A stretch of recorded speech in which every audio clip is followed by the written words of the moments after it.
incredibly rewarding hobby that has lots of connections to other areas of your life. Yeah, I agree.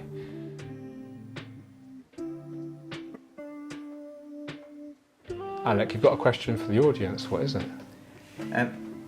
I'd like to know what lessons you've taken into your lives from the aquascaping hobby. It's a great question. Thank you, Alec.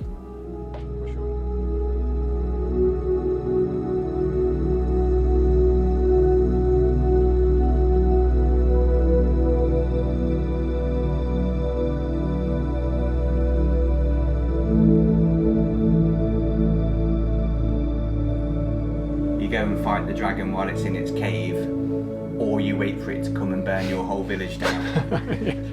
Nice to see you again. Good to see you.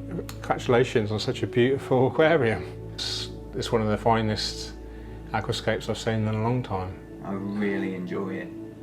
I spend a lot of time, because I work in this area. Do you? Like, You work from home? Yeah. Work from home. Okay. So this is like my backdrop on my camera. So, you know, I put it here strategically so I get to spend a lot of time. That makes sense. If you've got the opportunity to customise your home to make it more ergonomic, isn't it? How useful it is day to day. Well, I'm very lucky. I've got it all around my house now. So whatever situation, whatever place I'm in the living space downstairs, I can see an aquarium or a house plant or a garden or so all 360 view. But you got a beautiful garden. Yeah. It's a bit of a paradox in some sense, because I'm not much of a gardener. No.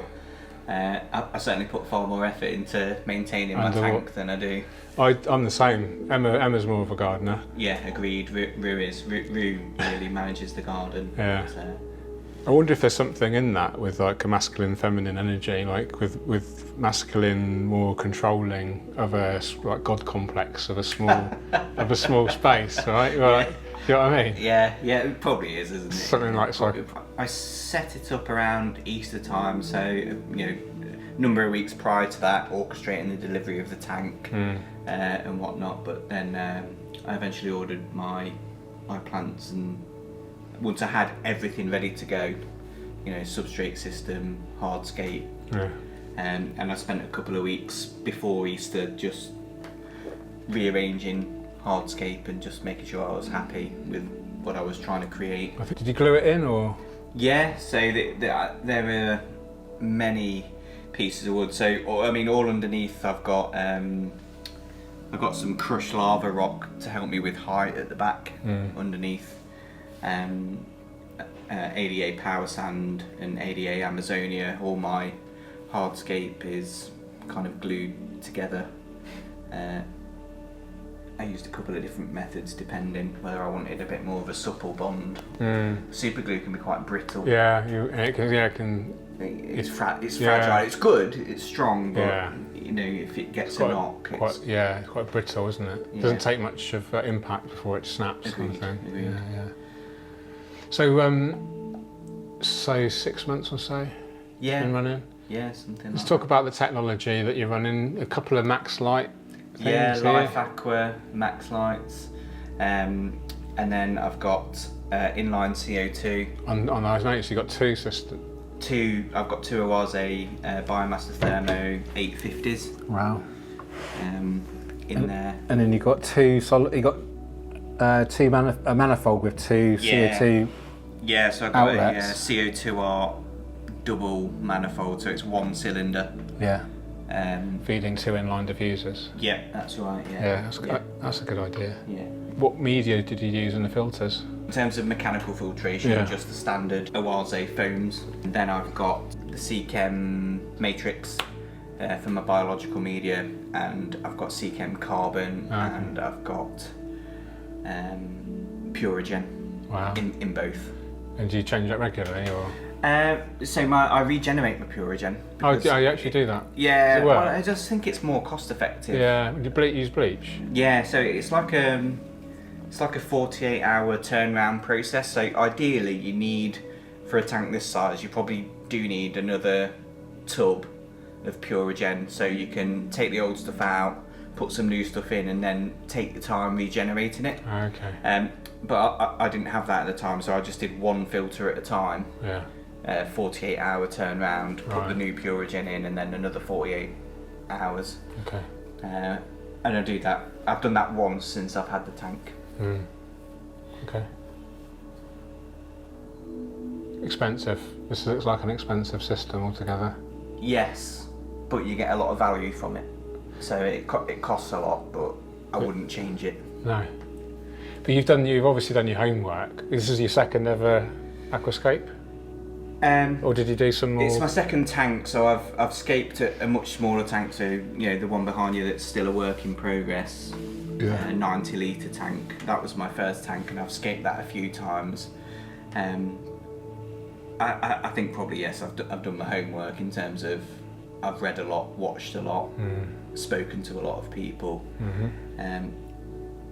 It's obviously I get a bit of a leg up, obviously having known you, George, for a number of years, so having introduced me to the hobby, so that obviously helps. But yeah, I did a lot of research before I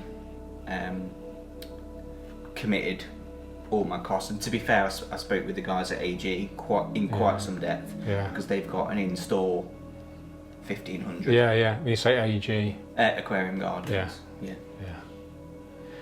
Well, the proof is in the pudding. You've invested wisely. Time, energy, money, and the reward is what you see here, isn't it? Yeah. I feel. Have you ever done this? Just hold that a second.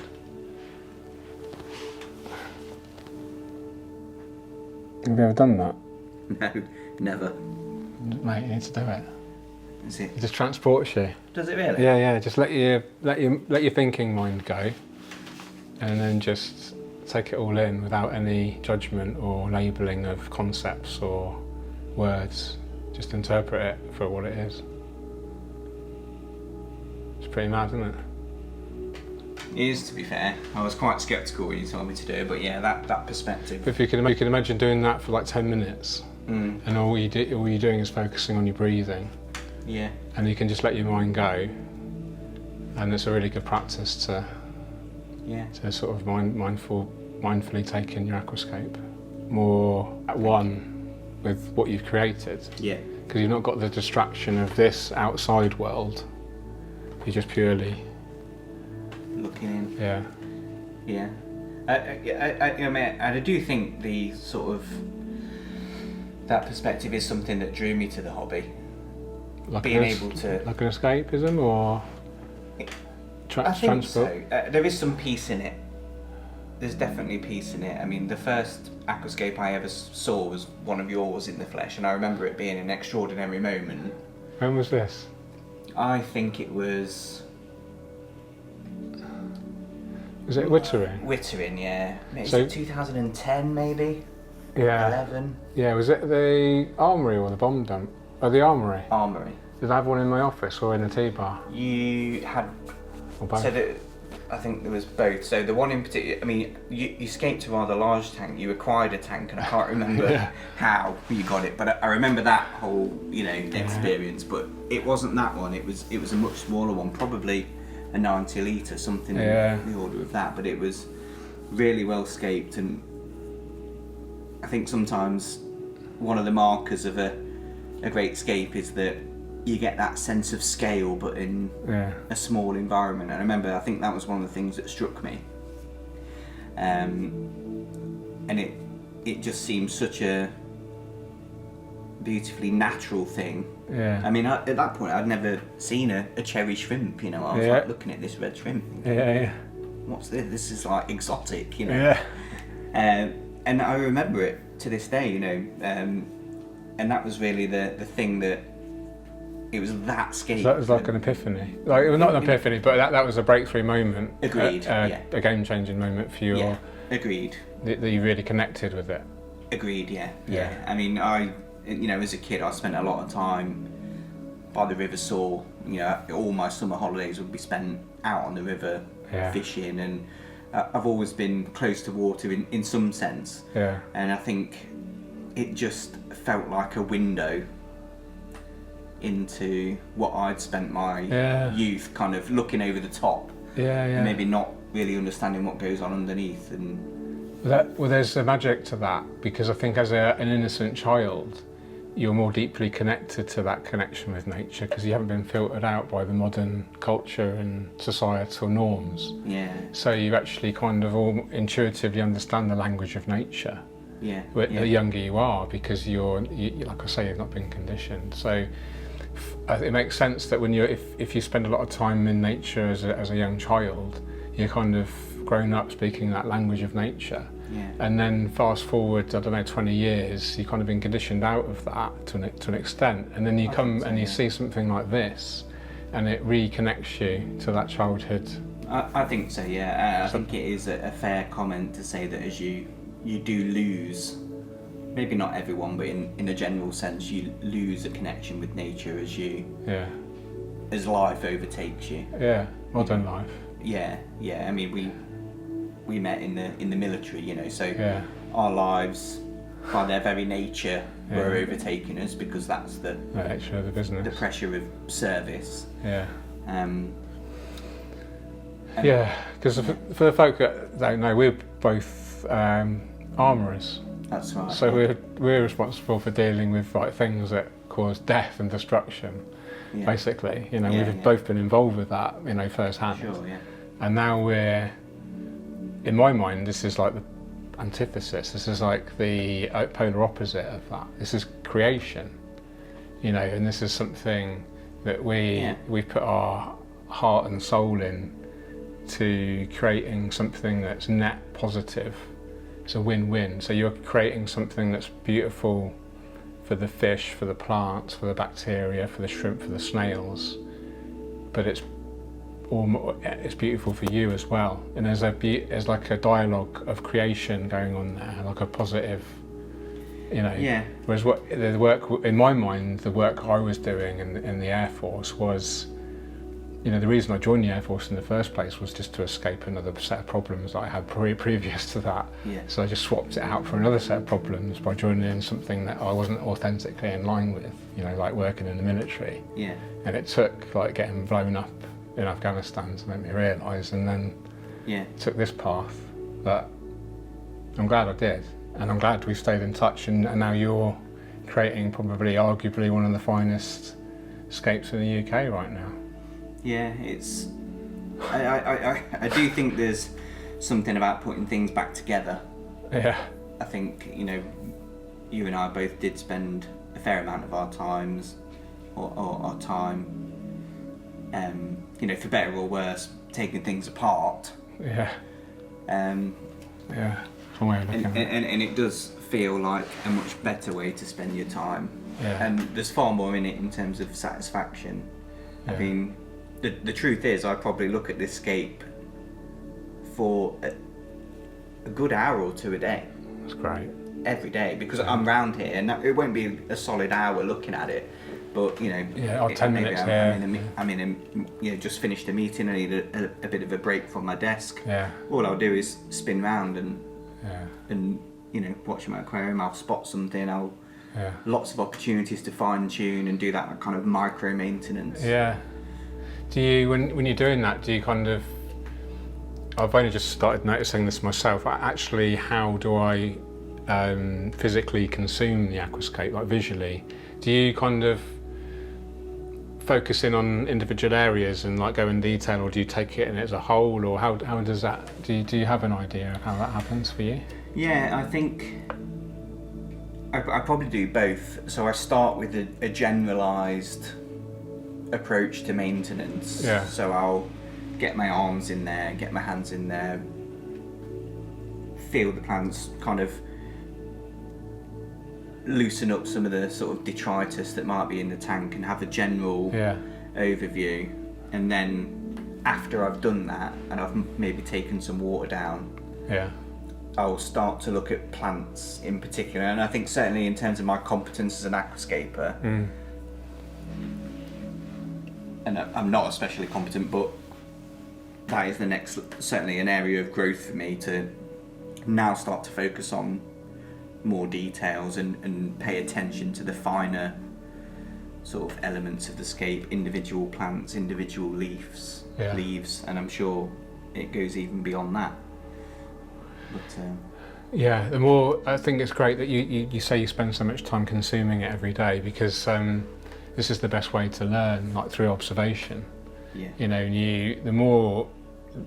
the more data you're consuming, like visually, the more the language you speak. So you'll be able to notice tiny differences between plant health for one leaf versus another, because you're consuming it that much. You know, the nuances become more clear. yeah, Do you know what I mean? And this is something that I've really noticed that you only achieve when you're running a long-term aquascape. yeah. You know, and you can really see it, how it evolves over the weeks, the months, and you know, you've kept this running for 6 months now. Do you think, how long do you think you'll keep it going for? I would like to keep this scape running for a year to 18 months. Yeah. I think purely, and I think it's not that I wouldn't like to run it for longer, it's just that I think I would like to have another go at scaping a tank of this size. Oh yeah. Because it's, if nothing else, a tremendous amount of fun. But I think You could reuse everything here and do a completely new scope. Absolutely. So I would, all of my lava rock, all my crushed lava rock, all the hardscape, I would definitely intend to reuse. And I mean, even the plants are almost impeccable from what I can see. Yeah, I'm not doing too bad. There's a bit of green spot algae here and there, but it's not at a level that causes me discomfort. It's not at my level, mate. You've seen the algae I've been going through lately. I've been embarrassing myself in front of the whole world with my algae. Yeah, so it's not. I think a lot of that is in the fertilisation. When I had my first tank, I was too nervous to introduce much fertiliser. Oh, okay, interesting. Because I felt that, you know, nutrients in the water column equals algae. Yeah. So I was very nervous and I had a very it's basically an inadequate, you know, approach to fertilisation. But where with this, from day one, I fertilised the tank, and I was much more confident. And I think it feels to me like you need to have a good grounding in the basics, but in the end, I feel that you need to develop, I guess, almost an intuition for it. Yeah. And I'm not there yet by any means, but I feel that's... Yeah, that's what I think that's how to become like an expert or a master, is just by relentlessly doing it over and over again, failing. Yeah. You know, or just noticing, observing, trying new things out, failing, succeeding. It's that constant cycle. It never ends, right? Yeah. That's the beauty of it. Something to learn all the time. Yeah. For me, like it represents, in many ways, how you approach an aquascape is like how you can approach your life. You know, through discipline. You know, because I used to have, you know, obviously we're military, right? So we were very establishment driven, you know. Yeah. And then I come out and then I rebelled and I became anti-establishment and like anti-discipline almost. It's like, well, I'm just gonna not give a whatever and just do what the hell I like. Get up any time I want, not make my bed, drink in the middle of the day. And then I realised actually there are some good lessons from stuff like discipline. As soon as you see an issue with the aquarium, deal with it. Yeah, rather than let it build up. It's like life, isn't it? You have a small issue, like, I don't know, a weird pain or some weird anomaly about your body that's not normal. Yeah. You know, hopefully you don't just like pretend it's not, you know, I can do it, you know, just let it get worse and worse. Yeah. Just like algae in your tank or poorly fish, you know, just deal with it, eat the frog, as they say, deal with the hardest issues first. I do agree. I absolutely agree with that.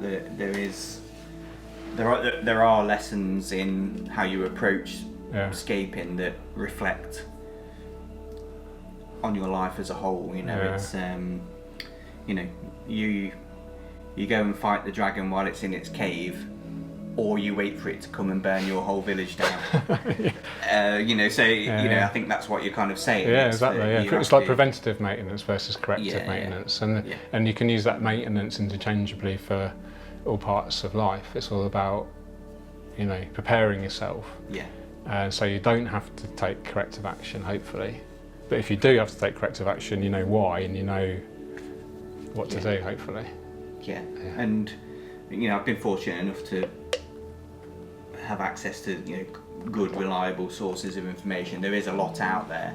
Yeah, there's almost too much now. Yeah, and a lot of it's conflicting. So when it comes to things like addressing algae, I've always been very, very mindful to address the cause of it rather than just scrub it off with a toothbrush and pull it out without changing any parameters. Yeah, or use a chemical. Yeah, and also I think one really big thing I've learnt with algae, and I've really had my algae problems on my 90 litre, is only change one thing at a time. Oh, great tip, yeah. Because, otherwise... You're chasing your tail, aren't you? You will never know what's having an effect and what's not. It's like, make one change, wait, be patient. That's another life lesson, I think. When people's lives are going horribly wrong and they list all the things that they need to change and then they think they can only get better by changing them all at once. That's nonsense. You just change one little thing. Yeah. And start off with the easiest thing. Yeah. Like Jordan Peterson says, make your bed. That's all you need to do. If you make your bed in the morning, it sets you up because you've done one easy task, it gives you the motivation to do the next one. Yeah. And I think that's where aquarium maintenance can be really helpful, because no matter what mood I'm in, and I go through quite a big swing of moods occasionally, and I know no matter what mood I'm in, if I do something productive, whether it's just cleaning the glass, feeding the fish, trimming a plant, I feel a bit better, and then that hopefully drives me on to do something more, meaningful. So yeah, and I think it's how you frame maintenance and dealing with issues in your aquarium, because you can approach that with negativity. Yeah. And to be fair, credit where it's due. I think something that I've taken from your practice in terms of that is like approaching it in the right mindset and not thinking, oh, this is a chore. Yeah. It's a big job and I don't have time or I'm too tired. It's like, no, this is an opportunity to actually get close to the aquarium. Yeah. And learn. Yeah. And become a better aquarist and a better aquascaper because of it. Yeah, absolutely. Rather than shying away. It's all about approach rather than avoid. Yeah, and so I never, I maintain, to be fair, besides sort of keeping on top of the trimming, that the tank largely looks after itself. I change the water 30% twice a week. Yeah. And while I'm doing that, I'll do an assortment of other tasks. I tend to do one filter when I do that 30%, and when I do the next 30%, I do the other filter. So I kind of rotate through. Yeah, that makes sense. But I never approach those activities in the mindset of it being a chore. Yeah. I'm like, this is how I get to keep this thing great. Yeah. So I like to do every maintenance activity with mindfulness, like really just give it full attention to what you're doing. Yeah. And don't try not to let the mind wander, just focus on that task. Yeah. Even like we're talking about cleaning the pre-filters, I lay everything out neatly, and just everything, and just like squeeze everything methodically, and just keep it quite regimented. And I just find a pleasure in that, like an innate kind of rhythm that I get into. And the more you do it, the more rhythmic it becomes, and it just becomes part of your, part of the flow. Yeah, I completely agree. It's an incredibly rewarding hobby that has lots of connections to other areas of your life. Yeah, I agree. Hopefully that connection that videos like this can help people at home realise, the privilege of having something like this in their home, experiencing nature, firsthand in its awesome beauty. It really is incredible. I'm going to ask you some questions, and you've got to answer me as quick as you can and as briefly as you can. Oh, okay. What size tank is it? 450 litres, 1500 mil across the front. Thickness of glass is it? 15 mil. So low iron, yeah. How many species of plants do you have? 27. 27 species? Yes. Can you name them all? Absolutely not. Well, let's start from the top. What's this? Is this like a philodendron? Philodendron and a peace lily at the top. I mean, the main impact plants for me are the Micranthemum Monte Carlo, Yep. Java Fern Trident. Java Fern Trident. You got a load of Bucophilandras, different species I noticed. Lots of Bucophilandra. I love your crypts, your Albida Brown. Yes. And Specii. Yes, they're doing really well, the crypts are. Lots of Anubias in there. Yeah. And then a lot of the mini hairgrass. Yeah, and I like the mixture. You've got hairgrass going on with the Marsilea. Well, it was Crenata. Minuta now. Yes, yeah. That's right, yeah. Yeah. I love the mounding as well at the back, gives it real depth. Yeah, so the inspiration for that was actually a dive that I did, a freshwater dive in a cenote in Mexico. Wow. With my wife. We were on our honeymoon. Yeah. We were, so it's like a freshwater dive with lots of like carpeting lilies and hairgrass. Was it, did the water have a blue tinge to it? It did, yes. Because of the hard water, it's very hard, isn't it? Yeah, a lot of minerals. It's hard out there, yeah, because it was in the Yucatan Peninsula, so all the rivers are kind of underground, which is how you get the cenotes. But we were in a bit of a caved area in the dark, looking out to this kind of open water area with the light coming in, and fundamentally that's what gave me the inspiration to sort of build this arch over the aquarium. So as you look through, it kind of replicates that experience of being in that cave. Awesome. You've done a great job, mate. I feel like I'm proud of you. Do you know what I mean? It's like, because I like the guy that inspired you a little bit. Yeah, yeah. And it's come full circle that I've come round and videoed it and shared it with the world. So congratulations, mate. Thanks for inviting me and sharing your beautiful work of art with everyone. Thanks, mate. I appreciate you coming round. Thank you. Like, subscribe, comment below. Alec, you've got a question for the audience. What is it? I'd like to know what lessons you've taken into your lives from the aquascaping hobby. That's a great question. Thank you, Alec. What's your number one? I think it's a reinforcement of the message of you get out what you put in. Yeah. Fundamentally, in really big handfuls. I think there's nuance in there, but it's like, hey, if you invest some time in something, not just once, but over and over. Over and over. Over and over. Over and over. Over and over. Over and over.